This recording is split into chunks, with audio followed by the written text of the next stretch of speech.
So now we are coming to simplicial approximation. Given two simplicial complexes K and L, look at all the functions which are simplicial maps from K to L. Naturally, you can take the mod phi and think of this as a continuous function from mod K to mod L. But that will be a very special kind of continuous function which is much smaller than set of all continuous functions. Question is how big it is. Indeed, what we are going to see is it is not too small. Every continuous function can be approximated by a simplicial map. That is a simplicial approximation there. It is not all that straightforward like smooth approximations here. The point is that if you keep K and L fixed, you are not going to get simplicial approximation. What you will have to do is you will have to keep dividing the domain according to the function that you want to approximate. And this dividing is precisely what we have introduced last time, subdivisions. Especially we are going to use barycentric subdivision, and we will solve this problem only for K finite. Okay? Take K1 and K2 be simplicial complexes and mod F from mod K1 to mod K2 a continuous map. We say phi a simplicial map, a simplicial approximation to F. Okay, a simplicial approximation to F. The F is there. If the following condition holds, namely, suppose you have some F alpha inside the closed simplex F2. F2 is a simplex in K2.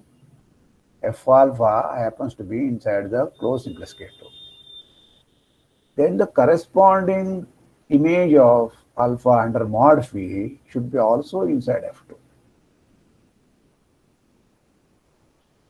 For all alpha in K1, mod K1 and F2 in K2 whenever this happens. So in other words, the image of mod phi and image under mod phi of every point should not go away too far. Okay? If it's in a simplex, it should be inside that simplex. So this is the way we want to do the thing. Here, the farness and nearness is measured out of simplices inside K2. You don't want any distance and so on here.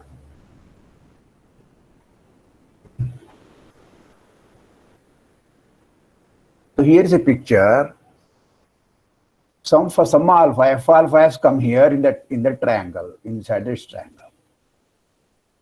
Now phi alpha is also in the triangle, it's on the boundary of the triangle. So this is okay. Now here look at F beta is inside this one simplex in the edge. Whereas phi beta is inside the larger triangle. So this is where the condition that we started has failed, because what should have happened is phi beta should be also inside this F, inside this one simplex.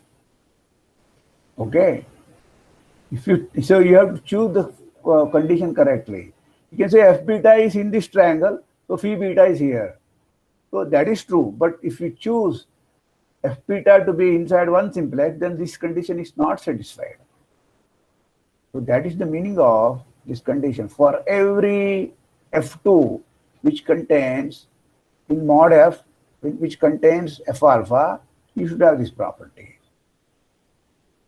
So this F2 and alpha is taken whatever, F2 is also floated here. For all F2 which has this property, Whenever this happens, it should be true. This is the way. So I hope this is clear. This point is clear. Okay. If L1 is a subcomplex of K1 and phi and f's are all as above, one is a simple approximation of the other one. That's what I am not repeating these conditions here. Okay. And if phi is a simple approximation to f, then phi restricted to L1, okay, will be automatically simple approximation to f restricted to mod L1. Because the conditions are satisfied for the larger simple complex K1, it will be satisfied for the restricted thing also. The beauty is, suppose f is already induced by a simple map on K1 to K2 or from L1 to L1 to K, whatever, some subcomplex. Then a simple approximation will be equal to the map, equal to this. Phi is giving you f, so psi is giving you f, phi must be equal to it, psi. So this is the meaning. Whenever the map is already simplicial, a simplicial approximation to that will be itself. This is quite different from other kind of approximation that we are doing. Okay. So how does this one follow? This follows by simple observation that instead of taking arbitrary point alpha, you take a vertex V1. Then f of v is a vertex because f is simplicial, right? So I can take this vertex f of v to be capital F. Then phi v must be also inside that singular vertex, so it must be fv. The importance of simplicial approximation stems from what happens in the homotopy aspect. So that is what this lemma says. Okay, suppose f is a simplicial, f is a continuous map and phi is a simplicial approximation. Okay, on a subset, A contains a K1, suppose mod phi is equal to Fa. They agree there. Okay. This A may be empty, I don't care. Suppose this happens, then mod phi is homotopic to F relative to this set A. Fa must be equal to mod phi A if you want a relative homotopy, first of all. So that is necessary. But that's it. Now, how does this follow? Because of the condition that Fa and mod phi A, f of x or f of alpha mod phi of alpha, always are inside a single closed simplex. The closed simplex has convex structure. Therefore, you can join these to them by a line segment, and that gives you homotopy. So that's precisely what I am going to do here. Take h of alpha t by t times f alpha plus 1 minus t times mod phi of alpha. This is obviously homotopy. On each simplex, okay, containing f alpha, this makes sense. If you take a boundary of that by chance, then if you pass to the other simplex, the two structures will be the same. The line segments are the same. So this defines a very good function, first of all, and it is linear in each of these, so it is continuous. So all these things now I am sure that you can verify by yourself. Okay, so that's why I have written just this homotopy, and this will be homotopy. T equal to 0, what happens? It is a mod phi alpha. T equal to 1, it is f. So it is a homotopy. So now we go towards how to get a simplicial approximation starting with a continuous function. Okay.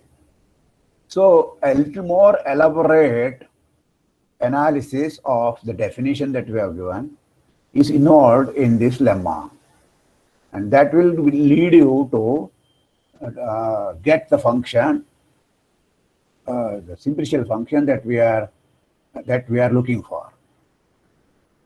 So first of all, a simplicial approximation, whatever, should be a vertex map, and then it must be a simplicial map, and then it must be approximation. That approximation condition should be satisfied. Okay. So start with the vertex function first of all. Okay, where K1 and K2 are simplicial complexes. Suppose f from mod K to mod K1 to mod K2, a continuous function, and this phi, which is a set theoretic function on the vertex set, satisfies certain properties. So these A, B, C are all equivalent. Okay, so what is this first condition? For every V in K1, namely a vertex, f of star of V should be contained inside star of V. I recall what is the star of a vertex. Star of a vertex is all those alphas such that alpha of V is not equal to 0. It's called star of V. It's an open star of V. It has star-shaped subset. At the vertex V, it is star-shaped. Okay. So f of this open set, f of star of V, should be inside star of phi. Phi V is another vertex, which is a vertex inside K2. So star of that should contain this one. It should not go out of that.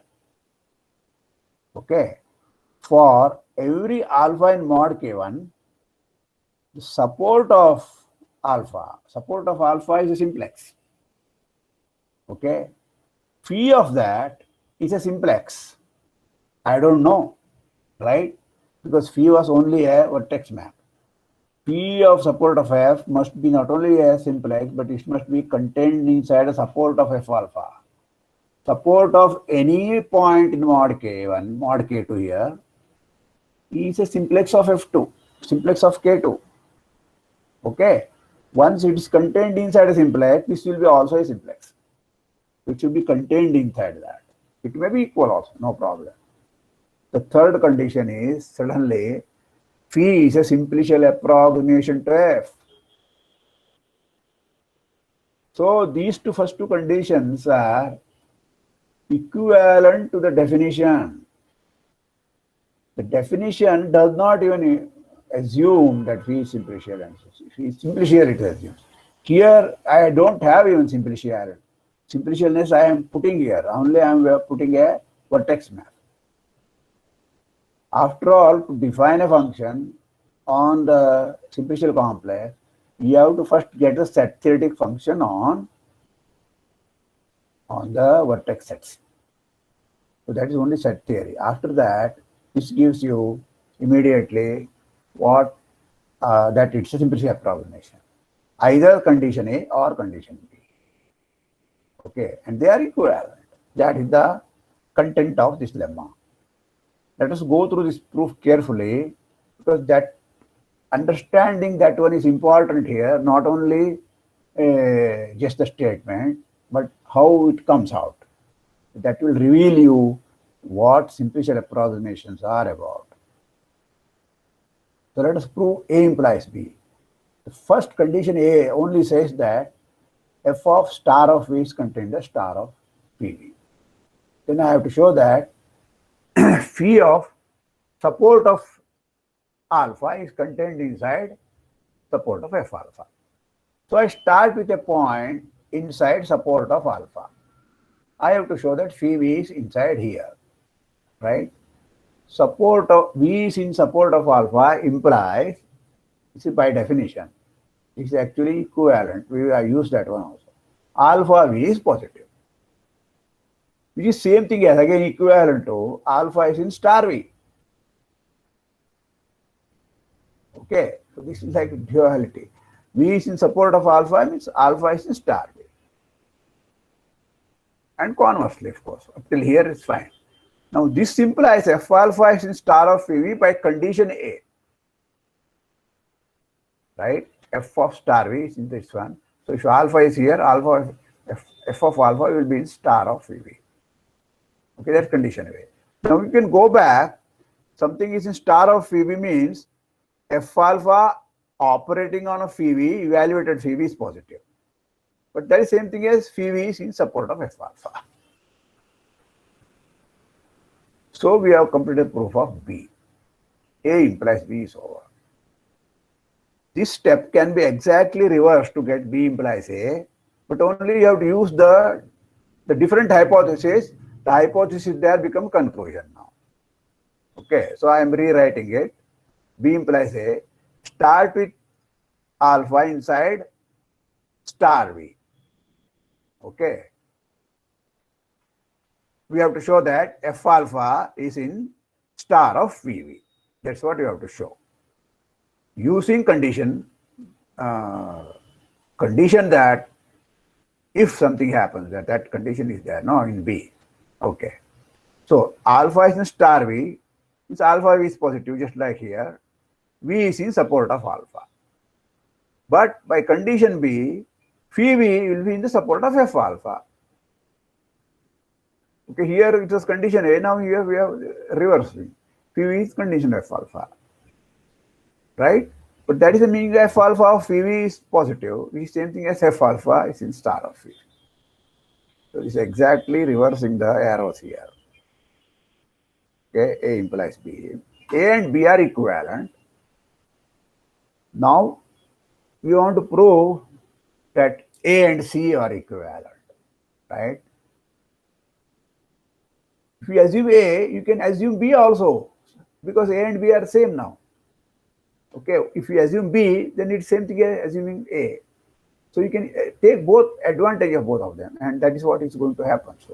So first I will prove C implies A.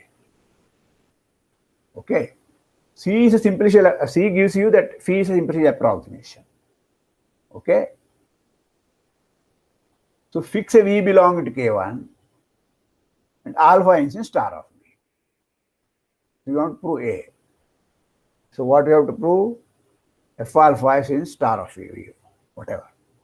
Okay, we have to show that f alpha of phi v is not equal to 0. That will mean that it is in the star of phi v. Right? So this is what we have to prove, starting with alpha. So let f2 equal to support of f alpha. That means at each point of f2, f alpha is not 0. That is the meaning of support of f alpha, right? Clearly, f alpha is in mod f2. It's actually in the interior. So it's definitely in mod f2 by hypothesis, simplicial approximation hypothesis now implies that mod phi of alpha is also in f2. Okay. But now look at what is the definition of mod phi.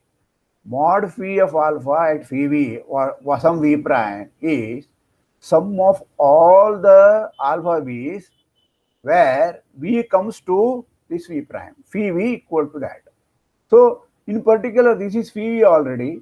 So alpha v will be definitely there, plus some more terms, which are all coming to phi v, under phi.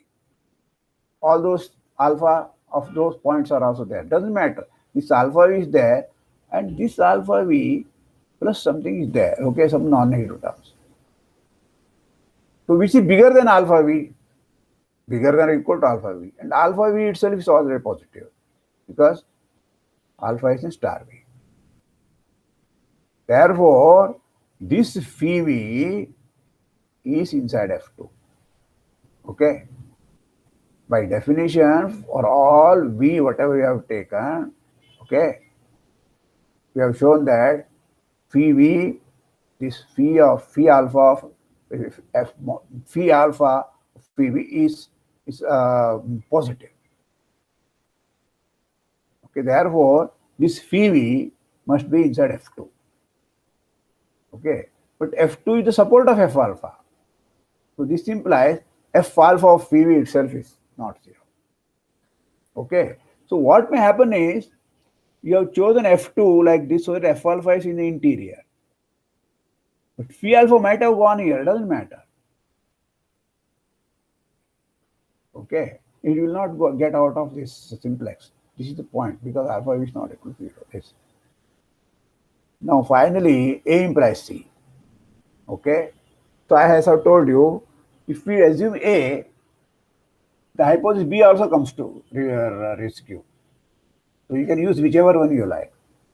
So first, to show that phi is a simplicial map. Right now, what is given? Phi is only a vertex map satisfying A. Now I have to first show that it's a simplicial map. What is the meaning of simplicial map? Take a simplex, image must be a simplex in K2. Okay. So that is what you have to show. Take a simplex V0, V1, VQ equal to F1 in K1. Okay. Then the barycenter F1 twiddle, which is V0 plus V1 plus VQ divided by Q plus 1, that is an element of mod F1. It is actually in the interior of mod F1. Okay. Not only that, it actually belongs to star of Vi's for each of them, because the coefficient, the value of Vj is 1 by n plus 1, for 1 by q plus 1 for each of them. So this element F1 twiddle operating upon a Vi is not 0, so it is in star of Vi for each I. Therefore, this intersection of star of Vi's is non-empty. Beta twiddle is there, F1 twiddle is there. So f of that one will be also non-empty. If we have a non-empty set, f of that will be definitely non-empty. Okay. But f of an intersection is contained in the intersections of the fi's, f of star Vi's. And each of star Vi's is contained inside star of phi Vi's. That is our condition A. Therefore, this intersection is non-empty. This intersection is non-empty means what? There is a beta, some element, which belongs to the intersection, which means star of phi Vi, phi Vi evaluated at beta, okay, beta evaluated phi Vi is not 0 for each of them. Okay, it's intersection. That would mean that phi1, phi2, this phi Vi, etc. must be a simplex, because every point beta of K2, mod K2 is inside some simplex, closed simplex. Therefore, phi Vi is in support of beta, right? These are all in support of beta. Support of any point inside mod K2 is a simplex. Okay. So, phi of F1 is a simplex in K2. All these phi Vi's which are inside this one is a subset of that. Okay, phi V1, phi V2, phi naught, V0, VQ, they are phi of F1. They are subset of this one. So it is a simplex. So you have proved that phi is a simplicial map. Now it must be shown that it is a simplicial approximation to F. So that part is easier. To show that phi is simply approximation, start with any alpha in mod K1 such that F alpha is in F2, mod F2. We have to show that what? Phi of alpha, mod phi of alpha is also in F2. This is what you have to show. First of all, F alpha is in F2 means support of F alpha is a subset of F2. Okay. Since we have to prove A implies B, we can use condition B also. Sorry, we have proved A implies B already. We can use condition B also, from which it follows that support of mod phi alpha, which is equal to phi of support of alpha, is contained in support of F alpha. This is the condition B. Okay, just now support of F alpha is contained in F2, we have seen. So support of mod phi of alpha is inside F2, which just means that phi alpha is inside mod F2. So now we can harvest this criteria which we have got. We can use that to get a another criteria for simplicial approximation. Take any map K1 to K2, which is a continuous function, mod K1 to mod K2, admits superficial approximations, you don't know what they are. If and only if this is purely conditioned in terms of f, okay, if and only if K1 is finer than this open covering, star V varies over where V varies over all the vertices. This is an open covering for mod K2. Take F inverse of that, that will be an open covering for mod K1. So that is my U. Members of U are F inverse of star V. That covering, okay, have the property that mod this K1 is finer than this, just means that for each star V is contained in one of the members here. Remember, the finer means that. Okay. So what is the proof? Let Vi denote the vertex set of Ki, V1 and V2 are vertices of K1 and K2. K1 is finer than U just means that each star V, okay, let us say star U is inside V1, is contained inside F inverse of star V for some V. Okay, that is the meaning of finer. So what means that there is a refinement function phi from V1 to V2 such that F of star U is contained in star of phi U. What is it? I am writing that as refinement function. The same thing as saying if you take F inverse, star U is contained inside F inverse of star phi U. Whatever V I get, I am calling it as phi U. So that is a refinement function. This function is a set theoretic function now. You see, the condition in the theorem, in this lemma, there is no reference to phi. Now I have cooked up the function phi here. Namely, it's a refinement function from one vertex set to another vertex set. Okay, so that is my phi. It is a vertex map. But this has the another. Now use the previous lemma.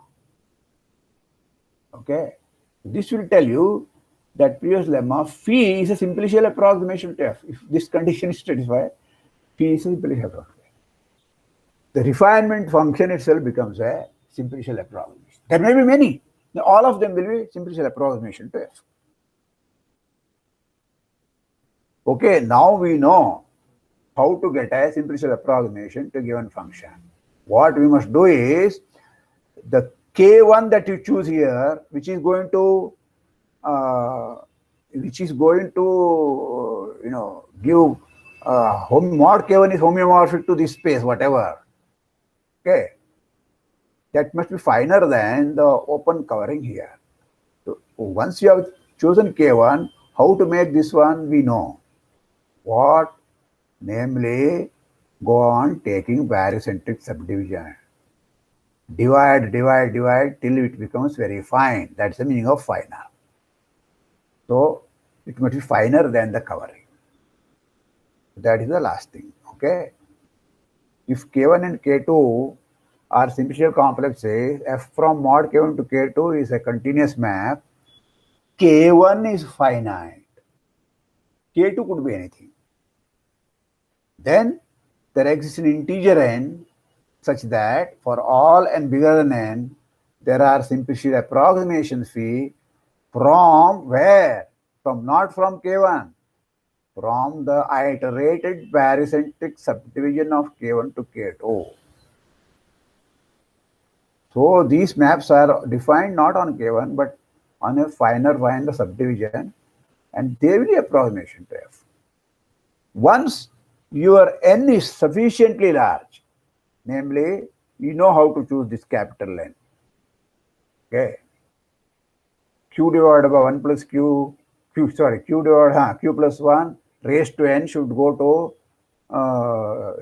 keeps going to 0. So it should be less than your epsilon. For epsilon is whatever the Lebesgue number and so on. So that part we have seen last time. Remember that. So that is the meaning of combined lemma of 6.4 and 6.2. 6.2 about finer subdivision. 6.4 says once it is finer, like this, then you are done. So simplicial approximation theorem is proved. Okay? This has similar applications.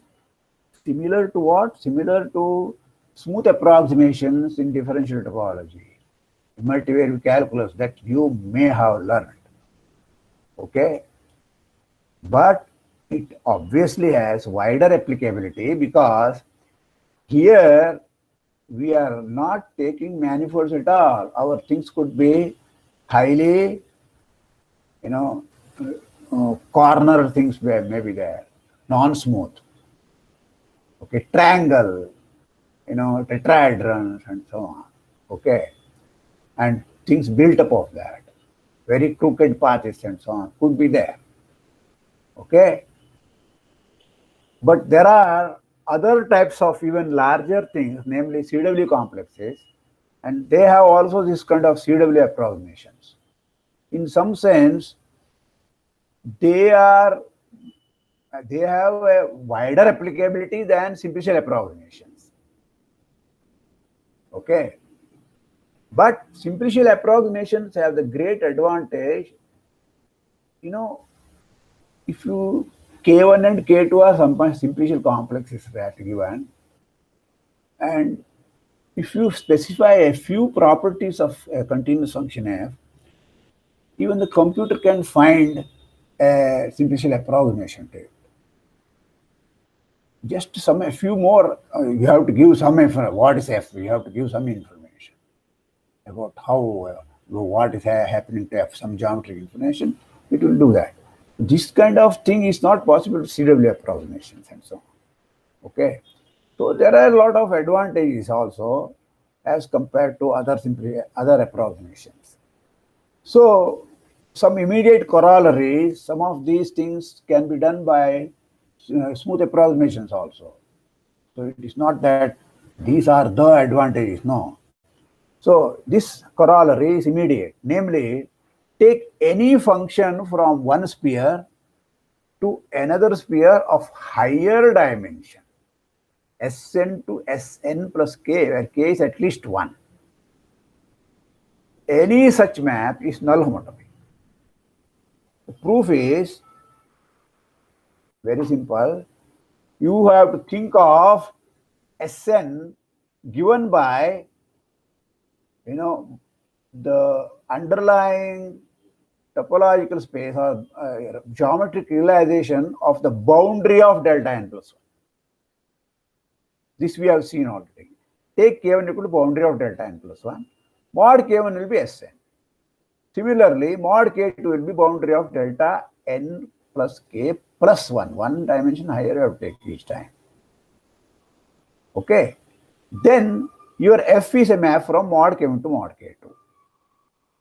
Therefore, after dividing k1 sufficiently many times, I don't want to write it what it is, my st of n sum for some n. This has nothing to do with that n.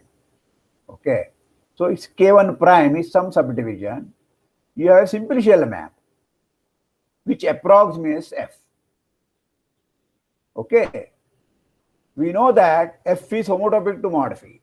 Mod phi is again from mod k1 to mod k2. So f is also mod k1 to mod k2, right? These two are homotopic to each other. That's what we have seen. That's the importance of simplicial approximation. Okay. So to study the homotopy behavior of f, I can pass on to now phi, mod phi, because these two are homotopic. I want to show that f is homotopic to constant map. I should show that mod phi is homotopic to constant map. But mod phi has better properties, namely because simplicial map, its image is contained inside maximum nth skeleton. Okay. Image of any n simplex here, that this maximal simplex is here, cannot be bigger than dimension n. It will be n simplex or some smaller dimension simplex, because that is a linear map. Okay, this part we have seen. So it is contained as an n skeleton of K2. But K2, is n plus k dimensional thing. There are n plus k dimensional cells also. So all those things are not covered, which just means that mod phi is not a surjective function. Now this is one of simple exercise I had given. You have to better work it out. Namely, any function into a sphere which is not surjective. That means this is one point. Just one point is enough. Okay, one point is missed. Then it is homotopic to a constant function.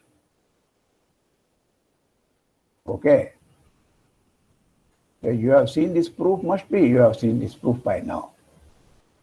So simplicial approximation theorem is valid over arbitrary simplicial complexes also.